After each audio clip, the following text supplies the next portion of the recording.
ਸਰੋਤਿਓ ਅੱਜ ਦੀਆਂ ਖਬਰਾਂ ਵੱਲ ਚੱਲੀਏ। ਪ੍ਰੈਜ਼ੀਡੈਂਟ ਬਾਈਡਨ ਹੁਣੀ ਯੂਰਪ ਨੂੰ ਜਾ ਰਹੇ ਆ, ਜਦੋਂ ਕਿ ਨੈਟੋ ਗੀਅਰਸ ਅਪ ਯੂਕਰੇਨ ਸਮਿਟ। ਸੋ ਯੂਕਰੇਨ ਦੇ ਬਾਬਤ ਜੋ ਸਮਿਟ ਹੋ ਰਹੀ ਆ, ਸੋ ਨਾਟੋ ਮੈਂਬਰਸ ਉਹਦੀ ਪੂਰੀ ਤਰ੍ਹਾਂ ਤਿਆਰੀ ਕਰ ਰਹੇ ਹੈਗੇ ਆ। ਨਾਟੋ ਮੈਂਬਰਸ, ਨਾਟੋ ਦੇ ਸੈਕਟਰੀ ਜਨਰਲ ਜੈਨ ਸਟੋਲਟਨਬਰਗ, ਉਹਨਾਂ ਨੇ ਅੱਜ ਇਹ ਕਿਹਾ ਆ ਵੀ ਸਾਡੇ ਸਾਰੇ ਵੀ ਜਿਹੜੇ ਐਲੀਜ਼ ਆ, ਦੋਸਤ ਮਿੱਤਰ ਮੁਲਕ ਹੈਗੇ ਆ, ਉਹ ਯੂਕਰੇਨ ਦਾ ਪੂਰਾ ਸਾਥ ਦਊਗੇ ਜੇ ਯੂਕਰੇਨ ਦੇ ਉੱਤੇ ਕੈਮੀਕਲ, ਬਾਇਓਲੋਜੀਕਲ, ਰੇਡੀਓਲੋਜੀਕਲ ਜਾਂ ਨਿਊਕਲੀਅਰ ਥ੍ਰੈਟ ਹੁੰਦੀ ਹੈਗੀ ਆ। ਨਾਟੋ ਮੈਂਬਰਸ ਦੇ ਸਾਰੇ ਹੀ ਲੀਡਰਸ ਵੀਰਵਾਰ ਨੂੰ ਬਰਸਲਸ ਦੇ ਵਿੱਚ ਇਕੱਠੇ ਹੋਣ ਜਾ ਰਹੇ ਹੈਗੇ ਆ। ਰਸ਼ੀਆ ਦੇ ਟਰੂਪਸ ਲਗਾਤਾਰ ਸਟ੍ਰੈਟਜਿਕ ਪੋਰਟ ਸਿਟੀ ਆਫ ਮਰੀਪੁਲ ਉੱਥੇ ਅਟੈਕ ਕਰ ਰਹੇ ਹੈਗੇ ਆ, ਪਰ ਕੀਵ ਤੋਂ ਥੋੜੇ ਮੀਲ ਦੂਰ ਯੂਕਰੇਨ ਦੀਆਂ ਫੌਜਾਂ ਨੇ ਪੂਰਾ ਆਪਣਾ ਜ਼ੋਰ ਲਾਇਆ ਤੇ ਰਸ਼ੀਅਨ ਫੌਜਾਂ ਨੂੰ ਉਹ ਵਧਣ ਨਹੀਂ ਦੇ ਰਹੇ। ਹਜ਼ਾਰਾਂ ਦੀ ਗਿਣਤੀ ਦੇ ਵਿੱਚ ਮਰੀਪੁਲ ਦੇ ਰੈਜ਼ੀਡੈਂਟਸ ਮੰਗਲਵਾਰ ਨੂੰ ਛੱਡ ਕੇ ਚਲੇ ਗਏ ਹੈਗੇ ਆ। ਇੱਕ US ਦੇ ਡਿਫੈਂਸ ਆਫੀਸ਼ੀਅਲ ਤੇ secretary of defence Lloyd Aston, ਉਹਨਾਂ ਨੇ ਇਹ ਕਿਹਾ ਆ ਵੀ ਅਸੀਂ ਐਡੀਸ਼ਨਲ ਅਮਰੀਕਨ ਟਰੂਪਸ ਨਾਟੋ ਦੇ ਈਸਟਰਨ ਫਲੈਂਕ ਜਿਹੜਾ ਯੂਰਪ ਆ ਉੱਥੇ ਲਾ ਸਕਦੇ ਹੈਗੇ ਆ। ਬੈਲਾਰੂਸ ਦੇ ਸਬੰਧ ਦੇ ਵਿੱਚ ਇਹ ਆ ਰਿਹਾ ਵੀ ਯੂਕਰੇਨ ਦੇ ਵਿੱਚ ਡੋਮੈਸਟਿਕ ਸੈਬੋਟੇਜ ਹੋ ਰਿਹਾ ਹੈਗਾ। ਸੋ ਵੈਸਟਰਨ ਮੁਲਕ ਤੇ ਯੂਕਰੇਨੀਅਨ ਆਫੀਸ਼ੀਅਲਸ ਕੰਸਰਨਡ ਹੈਗੇ ਆ ਵੀ ਬੈਲਾਰੂਸ ਦੇ ਟਰੂਪਸ ਬਾਰਡਰ ਦੇ ਉੱਤੇ ਯੂਕਰੇਨ ਵੱਲੋਂ ਐਂਟਰ ਕਰਨ ਦੀ ਕੋਸ਼ਿਸ਼ ਕਰ ਰਹੇ ਹੈਗੇ ਆ। ਉਹ ਪ੍ਰੈਜ਼ੀਡੈਂਟ ਰਸ਼ੀਆ ਦਾ ਵਲਾਡੀਮੀਰ ਪੁਟਿਨ ਦੀਆਂ ਫੋਰਸਸ ਦੇ ਨਾਲ ਜੁਆਇਨ ਕਰ ਰਹੇ ਹੈਗੇ ਆ। ਬੈਲਾਰੂਸ ਦਾ ਇੱਕ ਐਗਜ਼ਾਈਲਡ ਆਪੋਜੀਸ਼ਨ ਲੀਡਰ, ਉਹਨਾਂ ਨੇ ਇਹ ਕਿਹਾ ਹੈ ਵੀ ਬੈਲਾਰੂਸ ਦੇ ਪ੍ਰੈਜ਼ੀਡੈਂਟ ਅਲੈਗਜ਼ੈਂਡਰ ਲੁਕਾਸ਼ੈਂਕੋ, ਜੋ ਕਿ ਰਸ਼ੀਆ ਦਾ ਦੋਸਤ ਹੈਗਾ ਆ, ਸੋ ਉਹਨਾਂ ਨੇ ਆਲਰੇਡੀ ਇਹ ਰਸ਼ੀਆ ਟਰੂਪਸ ਦੀ ਹੈਲਪ ਕਰਨੀ ਸ਼ੁਰੂ ਕੀਤੀ ਹੋਈ ਹੈਗੀ ਆ। ਇਸੇ ਤਰ੍ਹਾਂ ਬੈਲਾਰੂਸ਼ੀਅਨ ਰੇਲਵੇ ਵਰਕਰਸ ਨੇ ਇੱਕ ਰੇਲਵੇ ਲਾਈਨ ਨੂੰ ਸੈਬੋਟੇਜ ਕਰਨ ਦੀ, ਉਹਨੂੰ ਤੋੜਨ ਦੀ ਜਿਹੜੀ ਆ ਰਸ਼ੀਅਨ ਟਰੂਪਸ ਦੀ ਹੈਲਪ ਕੀਤੀ, ਤਾਂ ਕਿ ਯੂਕਰੇਨ ਦੀ ਜਿਹੜੀ ਰੇਲਵੇਜ਼ ਆ ਉਹਨਾਂ ਨੂੰ ਹੈਲਪ ਕੀਤਾ ਜਾ ਸਕੇ। ਯੂਕਰੇਨ ਮੁਲਕ ਦੇ ਜਿਹੜੇ ਗੁਆਂਢੀ ਹੈਗੇ ਆ, ਉਹ ਜਿੰਨੇ ਵੀ ਰਿਫਿਊਜੀਜ਼ ਜਾ ਰਹੇ ਆ, ਜੰਗ ਕਰਕੇ ਡਿਸਪਲੇਸ ਹੋਏ ਹੈਗੇ ਆ, ਉਹਨਾਂ ਦੀ ਹੈਲਪ ਪੂਰੀ ਤਰ੍ਹਾਂ ਕਰ ਰਹੇ ਹੈਗੇ ਆ। ਜ਼ੈਲੈਂਸਕੀ ਜੋ ਯੂਕਰੇਨ ਦੇ ਲੀਡਰ ਆ, ਉਹਨਾਂ ਨੇ ਇਹ ਕਿਹਾ ਵੀ ਫਰਾਂਸ ਹੁਣ ਯੂਰਪੀਅਨ ਆਰਡਰ ਨੂੰ ਲੀਡ ਕਰ ਸਕਦਾ ਹੈਗਾ ਆ ਇਸ ਜੰਗ ਦੇ ਦੌਰਾਨ। ਇਹ ਯੂਕਰੇਨ ਦੇ ਜਿਹੜੇ ਪ੍ਰੈਜ਼ੀਡੈਂਟ ਜ਼ੈਲੈਂਸਕੀ ਆ, ਉਹਨਾਂ ਨੇ ਇਹ ਕਿਹਾ ਆ, ਤੇ ਉਹਨਾਂ ਨੇ ਇਹ ਵੀ ਕਿਹਾ ਆ ਵੀ ਸਾਡੇ ਕੋਲ ਕੋਈ ਗਰੰਟੀ ਨਹੀਂ, ਹੁਣ ਸਾਨੂੰ ਸੋਚਣਾ ਪਊਗਾ ਅਸੀਂ ਇਸ ਵਾਰ ਤੋਂ ਬਾਅਦ, ਇਸ ਜੰਗ ਤੋਂ ਬਾਅਦ ਕਿਸ ਤਰ੍ਹਾਂ ਜੀਵਾਂਗੇ। ਜ਼ੈਲੈਂਸਕੀ ਨੇ ਰਸ਼ੀਅਨ ਮਿਲਟਰੀ ਦੇ ਬਾਰੇ ਵੀ ਇਹ ਕਿਹਾ ਆ ਵੀ ਉਹ ਜਦੋਂ ਅਟੈਕ ਕਰਦੇ ਆ, ਇਹ ਨਹੀਂ ਦੇਖਦੇ ਵੀ ਕਿਹੜੀ ਬਿਲਡਿੰਗ ਦੇ ਵਿੱਚ ਸਕੂਲ ਆ, ਕਿਹੜੀ ਬਿਲਡਿੰਗ ਦੇ ਵਿੱਚ ਹਸਪਤਾਲ ਆ, ਤੇ ਕਿਹੜੀ ਬਿਲਡਿੰਗ ਦੇ ਵਿੱਚ ਉਹਨਾਂ ਦੇ ਫੌਜੀ ਆ। ਸੋ ਕਹਿੰਦੇ ਵੀ ਉਹ ਹਰ ਇੱਕ ਦੇ ਉੱਤੇ ਬੰਬਾਰਡਮੈਂਟ ਕਰ ਰਹੇ ਹੈਗੇ ਆ। ਕਹਿੰਦੇ ਵੀ ਇੱਥੋਂ ਤੱਕ ਮਾੜੀ ਸਿਚੁਏਸ਼ਨ ਆ ਵੀ ਫੂਡ ਸਪਲਾਈਜ਼ ਤੇ ਮੈਡੀਕਲ ਸਪਲਾਈਜ਼ ਤੇ ਯੂਨੀਵਰਸਿਟੀਜ਼, ਉਹਨਾਂ ਨੂੰ ਵੀ ਅੱਗਾਂ ਲਾ ਰਹੇ ਹੈਗੇ ਆ। ਸੋ ਉਹਨਾਂ, ਇਹ ਟੋਟਲੀ ਵਾਰ ਕ੍ਰਾਈਮ ਹੈਗਾ, ਇਹ ਕਹਿੰਦੇ ਵੀ ਟੈਰਰ ਹੈਗਾ ਯੂਕਰੇਨੀਅਨ ਲੋਕਾਂ ਦੇ ਉੱਤੇ। ਪ੍ਰੈਜ਼ੀਡੈਂਟ ਬਾਈਡਨ ਹੁਣਾਂ ਦਾ ਯੂਰਪ ਦੇ ਵਿੱਚ ਨਿਊ ਵਰਲਡ ਆਰਡਰ ਨੂੰ ਲੈ ਕੇ ਕਮੈਂਟ ਆ ਰਹੇ ਹੈਗੇ ਆ। ਪ੍ਰੈਜ਼ੀਡੈਂਟ ਬਾਈਡਨ ਅੱਜ ਇੱਥੋਂ ਜਾ ਰਹੇ ਆ ਬਰਸਲਸ ਨੂੰ, ਸਪੈਸ਼ਲ ਨਾਟੋ ਦੀ ਸਮਿਟ ਜਿਹੜੀ ਬੈਲਜੀਅਮ ਦੇ ਵਿੱਚ ਹੋ ਰਹੀ, ਉੱਥੇ ਉਹ ਸਾਰੇ ਆਪਣੇ ਯੂਰਪੀਅਨ ਜਿਹੜੇ ਮੁਲਕ ਆ, ਉਹ ਦੋਸਤ ਮੁਲਕ, ਉਹਨਾਂ ਨਾਲ ਗੱਲਬਾਤ ਕਰਨਗੇ। ਇਸੇ ਤਰ੍ਹਾਂ ਪੋਲੈਂਡ ਦੇ ਵਿੱਚ ਵੀ ਉਹ ਗੱਲਬਾਤ ਕਰਨਗੇ ਪੋਲੈਂਡ ਦੇ ਲੀਡਰਸ ਨਾਲ, ਤਾਂ ਕਿ ਇੰਟਰਨੈਸ਼ਨਲ ਜਿਹੜੀ ਕੋਸ਼ਿਸ਼ ਹੋ ਰਹੀ ਆ ਉਸ ਨੂੰ ਇੱਕ ਤਰ੍ਹਾਂ ਦੇ ਨਾਲ ਸਾਰੇ ਮੁਲਕਾਂ ਨੂੰ ਇਕੱਠੇ ਕਰਕੇ ਰਸ਼ੀਆ ਦੇ ਅਗੇਂਸਟ ਐਕਸ਼ਨ ਲਿਆ ਜਾ ਸਕੇ, ਜਾਂ ਉਹਨਾਂ ਦੇ ਦਬਾਅ ਪਾਇਆ ਜਾ ਸਕੇ ਵੀ ਉੱਥੋਂ ਰਸ਼ੀਅਨਸ ਜਲਦੀ ਤੋਂ ਜਲਦੀ ਨਿਕਲਣ।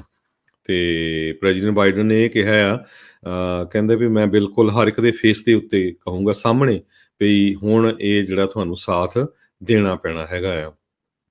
ਯੂਕਰੇਨ ਦੇ ਵਾਰ widows providing aid on front lines.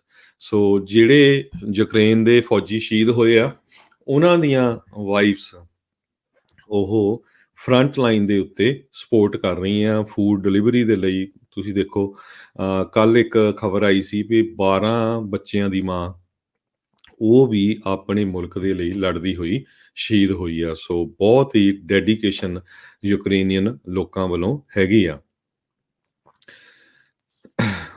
ਸਟੋਲਨਬਰਗ, NATO ਦੇ ਸੈਕਟਰੀ ਜਨਰਲ, ਉਹਨਾਂ ਨੇ ਕਿਹਾ ਵੀ ਕੈਮੀਕਲ ਵੈਪਨਸ ਯੂਕਰੇਨ ਦੇ ਵਿੱਚ ਯੂਜ਼ ਹੋ ਸਕਦੇ ਹੈਗੇ ਆ, ਤੇ ਜੇ ਰਸ਼ੀਆ ਨੇ ਕੈਮੀਕਲ ਵੈਪਨਸ ਨੂੰ ਯੂਜ਼ ਕੀਤਾ ਤੇ ਉਹਦਾ ਜਿਹੜਾ ਨਤੀਜਾ ਆ ਬਹੁਤ ਹੀ ਖਤਰਨਾਕ ਹੋਊਗਾ। ਸੋ ਨਾਲ ਹੀ ਸਟੋਲਨਬਰਗ, ਨਾਟੋ ਦੇ ਸੈਕਟਰੀ ਜਨਰਲ ਨੇ ਇਹ ਕਿਹਾ ਵੀ ਰਸ਼ੀਆ ਵਾਲਿਆਂ ਨੂੰ ਨਿਊਕਲੀਅਰ ਯੂਜ਼ ਦੇ ਸੰਬੰਧ ਦੇ ਵਿੱਚ ਜਿਹੜੀ ਬਿਆਨਬਾਜ਼ੀ ਆ ਉਹ ਇਮੀਡੀਏਟਲੀ ਬੰਦ ਕਰਨੀ ਚਾਹੀਦੀ ਆ। ਇਹਦੇ ਨਾਲ ਹੋਰ ਖਤਰਾ ਹੁੰਦਾ ਹੈਗਾ ਆ। ਨਾਟੋ ਦੇ ਲੀਡਰ ਐਕਸਪੈਕਟ ਕਰ ਰਹੇ ਆ ਵੀ ਹੋਰ ਮੇਜਰ ਇਨਕਰੀਜ਼ਸ ਹੋਊਗੀਆਂ ਈਸਟਰਨ ਫਲੈਂਕ ਡਿਪਲੋਇਮੈਂਟਸ ਦੇ ਵਿੱਚ। ਰਸ਼ੀਆ ਦਾ ਕਲਾਈਮੇਟ ਐਨਵਾਈ ਐਂਟੋਲੀ ਸ਼ੂਬਿਆਸ, ਜਿਹੜਾ ਕਲਾਈਮੇਟ ਦੇ ਸੰਬੰਧ ਦੇ ਮਾਮਲਿਆਂ ਦਾ ਇੰਚਾਰਜ ਸੀ, ਉਸ ਨੇ ਰਸ਼ੀਆ ਨੂੰ ਬਾਏ ਕਰ ਦਿੱਤਾ ਆ ਯੂਕਰੇਨ ਦੇ ਵਿੱਚ ਜੰਗ ਦੇ ਕਰਕੇ। ਉਹ ਕਹਿੰਦੇ ਵੀ ਮੈਂ ਵਲਾਡੀਮੀਰ ਪੁਟਿਨ ਦਾ ਸਾਥ ਨਹੀਂ ਦੇ ਸਕਦਾ। ਕ੍ਰੈਮਲਿਨ ਨੇ ਇਹਦੇ ਮਾਮਲੇ 'ਚ ਕੋਈ ਕਿਸੇ ਤਰ੍ਹਾਂ ਦਾ ਰਿਸਪੌਂਸ ਨਹੀਂ ਦਿੱਤਾ ਹੈਗਾ। ਵੀ 66 ਸਾਲਾਂ ਦਾ ਸ਼ੁਭਿਆਸ ਉਹ ਡਿਫੈਕਸ਼ਨ ਕਰ ਗਿਆ ਹੈਗਾ। ਨਾਟੋ ਦੇ ਸੈਕਟਰੀ ਜਨਰਲ ਸਟੋਲਨਬਰਗ ਨੇ ਪ੍ਰੈਸ ਕਾਨਫਰੰਸ ਵੀ ਕੀਤੀ ਹੈਗੀ ਆ। ਓਹਾਇਓ ਦੇ ਕੁਝ ਰੈਜ਼ੀਡੈਂਟਸ ਪ੍ਰੈਜ਼ੀਡੈਂਟ ਬਾਈਡਨ ਉਹਨਾਂ ਦੇ ਐਡਮਿਨਿਸਟ੍ਰੇਸ਼ਨ ਤੋਂ ਮੰਗ ਕਰ ਰਹੇ ਆ ਵੀ ਓਹਾਇਓ ਦੇ ਵਿੱਚ ਯੂਕਰੇਨੀਅਨ ਫੈਮਲੀਜ਼ ਰਹਿੰਦੀਆਂ ਆ, ਕੁਝ ਯੂਕਰੇਨੀਅਨ ਰਿਫਿਊਜੀਜ਼ ਆ, ਵੀ ਉਹਨਾਂ ਨੂੰ ਉਹਨਾਂ ਪਰਿਵਾਰਾਂ ਦੇ ਨਾਲ ਲਿਆ ਕੇ ਜੋੜਿਆ ਜਾਵੇ। ਇੱਕ ਹੋਰ ਬਹੁਤ ਵੱਡੀ ਖਬਰ ਇਹ ਆ ਵੀ ਪੋਲੈਂਡ ਨੇ ਅੱਜ 45 ਰਸ਼ੀਅਨ ਸਪਾਈਜ਼ ਨੂੰ ਜਿਹੜੇ ਆ ਉਹ ਉੱਥੋਂ ਕੱਢ ਦਿੱਤਾ। ਹਾਲਾਂਕਿ ਰਸ਼ੀਅਨ ਕਹਿ ਰਹੇ ਆ ਵੀ ਸਾਡੇ 45 ਡਿਪਲੋਮੈਟ ਸੀਗੇ, ਪਰ ਪੋਲੈਂਡ ਕਹਿੰਦਾ ਵੀ ਨਹੀਂ, ਇਹ ਜਿਹੜੇ ਸਪਾਈ ਸੀਗੇ ਇਹ ਉਸ ਮੁਲਕ ਦੇ ਅਗੇਂਸਟ ਕੰਮ ਕਰਦੇ ਸੀਗੇ। ਮਾਰੀਓਜ਼ਕ ਕੈਮਨਿਸਕੀ, ਮਿਨਿਸਟਰ ਆਫ ਇੰਟੀਰੀਅਰ ਤੇ ਐਡਮਿਨਿਸਟ੍ਰੇਸ਼ਨ ਹੈਗੇ ਪੋਲੈਂਡ ਦੇ ਵਿੱਚ, ਉਹਨਾਂ ਨੇ ਇਹ ਕਿਹਾ ਵੀ ਅਸੀਂ 45 ਰਸ਼ੀਅਨ ਸਪਾਈ ਕੱਢ ਦਿੱਤੇ ਹੈਗੇ ਆ। ਪੋਲੈਂਡ ਦੀ ਇੰਟਰਨਲ ਸਿਕਿਉਰਿਟੀ ਏਜੰਸੀ ਨੇ ਇਹ ਦੱਸਿਆ ਵੀ ਸਾਨੂੰ ਸਾਰਾ ਜਿਹੜੀ ਆ ਇਨਫੋਰਮੇਸ਼ਨ ਮਿਲੀ ਆ ਵੀ ਇਹ ਸਾਡੇ ਮੁਲਕ ਦੇ ਉਲਟ ਕੰਮ ਕਰ ਰਹੇ ਹੈਗੇ ਆ।